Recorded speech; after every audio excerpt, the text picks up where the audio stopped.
Et on y va pour le JavaScript moderne. Donc ça va être une section sur des ajouts qui ont été faits à JavaScript à partir de 2015. En général, on dit que le JavaScript post-2015, c'est le JavaScript moderne, parce qu'en 2015, eh bien, il y a eu une grande mise à jour avec beaucoup de rajouts de différentes fonctionnalités. Et depuis, chaque année, il y a une mise à jour, qui n'est pas aussi grande, en général, qui rajoute parfois quelques fonctionnalités, mais qui n'est pas aussi grande. Et voilà, on va voir pas mal de ces fonctionnalités.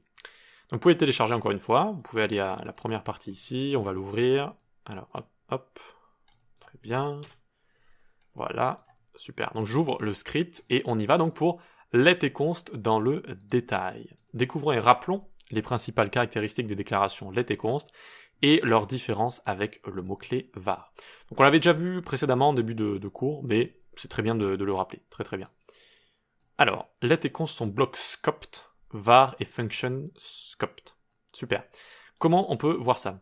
Si une variable est déclarée en dehors d'une fonction, elle devient disponible globalement. Donc, si une variable est déclarée en dehors, elle devient disponible. Qu'est-ce que ça veut dire? Ça veut dire que si je fais if true comme ça, donc cette condition va être exécutée, je suis dans un bloc, et je crée var test est égal hello world. Est-ce que je vais pouvoir la loguer à votre avis? Eh bien oui. Vu qu'elle est function scoped. Function scoped, et si vous la déclarez globalement, entre guillemets, c'est comme si vous l'aviez déclaré dans une fonction, ça va être disponible globalement. Voilà, ça va être disponible dans l'environment record global, et donc ça va être disponible notamment dans window.test. On peut voir que ça fonctionne. Ça a été stocké dans l'objet window. Pourtant, je suis dans un bloc, vous voyez? Mais ça a quand même été stocké. Et si je fais des blocs imbriqués les uns dans les autres, autant de fois que vous voulez, hein, ça qui est terrible, c'est que ça va fonctionner, quoi. Ça fonctionne. C'est ce qu'on appelle function scoped.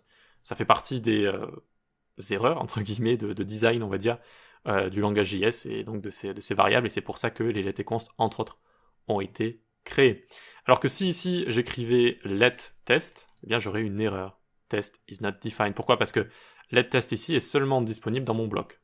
Voilà. Et vous posez peut-être la question comment JavaScript interprète ces blocs quand il exécute le code. Et à chaque fois, il fait un petit environment record juste pour ce bloc, et avec ce qu'il a écrit à l'intérieur. Et il commence à essayer de résoudre les identifiants à l'intérieur de ce bloc. Donc si j'avais essayé de log à l'intérieur ici test, ça aurait fonctionné, ça regardait dans cet environment record, ça aurait fonctionné. Par contre, vu que là je suis en global, ça ne s'est pas inscrit dans mon environnement global, ça essaie de le trouver globalement, ça ne le trouve pas, ça m'envoie uncaught reference error, uncaught reference error, et donc c'est ce qu'on a juste ici. Voilà pour ça. Ok, donc ça c'était ce que je voulais vous montrer pour ce genre de choses. C'est la même chose dans les fonctions. Hein. Fonction foo juste ici. Si je fais var number égale 10, let number 2 égale 99, qu'est-ce qui se passe? Est-ce que j'ai accès à l'un ou l'autre au-dessus? J'ai ni accès à number, ni accès à number 2. Parce que je vous l'ai dit, les variables ici sont function scoped. Donc là, par contre, ça a délimité. Ça a délimité parce qu'il y a un nouveau contexte d'exécution, comme on a vu précédemment. Voilà. Ok, et par contre, même combat, hein, si je fais un if true ici, que je mets ma var ici, je fais log number, et que j'exécute mon foo, tac, eh bien ça va fonctionner. Vous voyez que j'ai accès à la variable qui a été déclarée dans ce bloc, parce que c'est function scoped, elle est scopée, elle a la portée sur toute la fonction, dans toute la fonction. Ok, allez, on passe à la suite. En fait, vous comprenez que la variable était beaucoup trop permissive, et c'est même au-delà du permissif, c'est vraiment qu'elle avait des bugs, beaucoup de défauts, elle avait énormément de défauts, et c'est pour ça que let et const ont été créés. Ensuite, on ne peut pas déclarer de const vide contrairement à let et var. Bon, bah ça c'est assez facile à comprendre. Var animal par exemple, ou let lion, comme ça. Par contre, si je fais const cat, là je vais avoir une erreur. Voilà. On doit obligatoirement l'initialiser.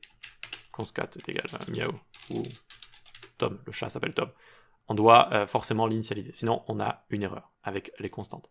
Par contre, on peut déclarer des let undefined comme ça, en attendant d'y mettre un résultat, c'est possible, il n'y a pas de problème. Et même combat aussi pour les variables. Ok. Ensuite, une variable se fait hoisted IC dans la mémoire et peut être utilisée avant sa déclaration. Let et const se font aussi hoisted, mais le moteur JS bloque leur accès avant l'initialisation. Donc var hoisted var est égal à 99. Si j'essaye de la loguer avant d'arriver à sa ligne, j'y ai accès. Elle a été hoisted, mais à undefined, vu qu'elle n'a pas encore été initialisée. Si je la lis après, elle a été à la fois hoisted et initialisée.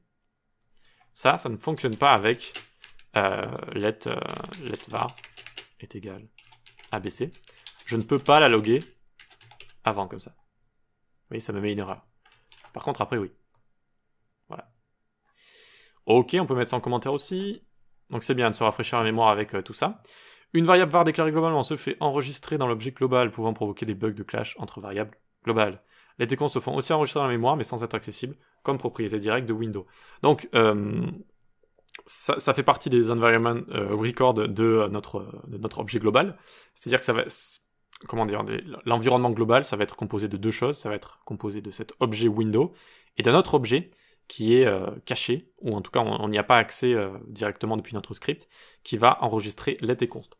Donc let et const vont aussi être enregistrés globalement, vous allez avoir accès dans votre code dans toutes les imbrications possibles, mais on va pas pouvoir le lire, parce que ça aussi, le fait de pouvoir lire l'objet global, ça a été considéré maintenant comme une sorte d'erreur, et voilà. C'est vrai que bon, le lire ça sert pas à grand chose finalement, on n'utilise jamais window comme ça, ou window directement, enfin ça peut arriver dans des cas précis, mais en général, ça n'aurait pas dû être exposé comme ça.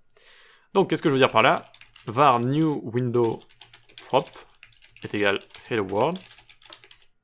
Si je log window, comme ça, je vais voir ici, si je fais un CTRL F pour rechercher new window prop, vous voyez que ça s'est bien enregistré ici.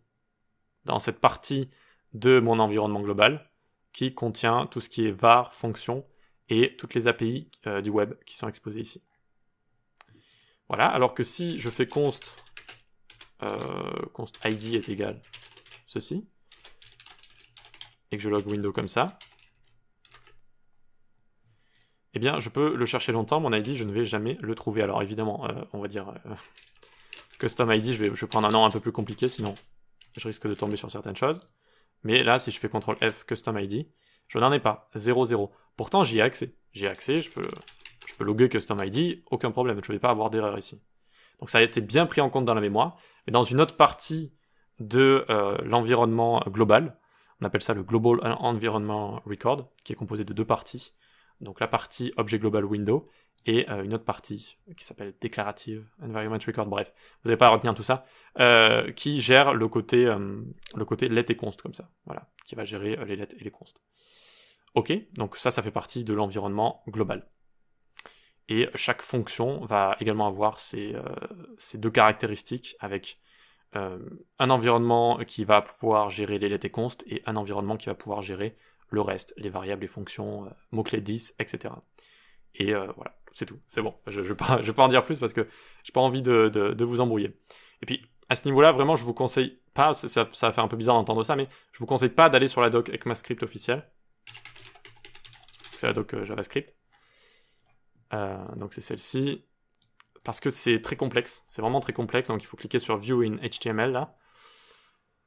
Donc déjà c'est en anglais, alors j'imagine qu'il y a des traductions qui existent en français, mais c'est tellement technique que je pense pas qu'on puisse vraiment très bien le traduire en français ou quoi que ce soit.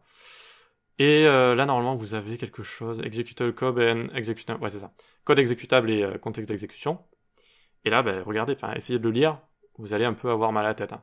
Environment record is a specification type used to define the association of identifier to specific variable. Ça va, les premières lignes ça va juste ici, mais ça se gâte très rapidement, croyez-moi. Donc si vous êtes débutant ou intermédiaire, surtout, ne lisez pas ça. Ça va vous dégoûter et vous allez rien comprendre, vous allez sortir complètement embrouillé.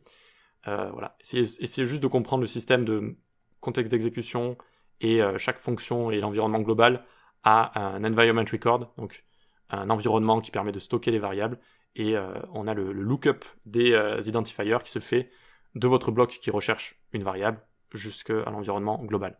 C'est tout ce que vous avez à comprendre jusqu'à très longtemps. Si vous devenez un expert absolu, ça peut valoir le coup évidemment de lire la doc, mais en attendant, surtout n'y allez pas. Ok pour ça, on va pouvoir passer à la suite. Ça va être quoi la suite? Les fonctions fléchées. À tout de suite.